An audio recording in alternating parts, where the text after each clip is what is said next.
the sport, basically starting from the ground up and on their own, let alone like with no manufacturer help or teammates out there. But I think they're going to surprise a lot of people. I think they're going to be fast this year. Yeah, it used to be the Dodge Ram truck when it was raced here in NASCAR, and since 2009, the Stellantis Corporation that owns Dodge and owns Ram separated that out. So the Ram,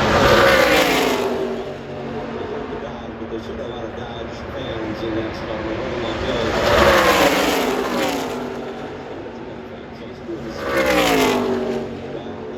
NASCAR is another manufacturer supporting the NASCAR Craftsman Truck Series. Another big change.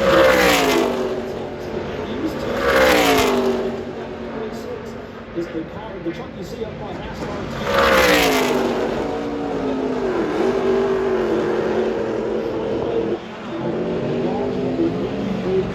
for years and years. That's not exactly right. No, it's not.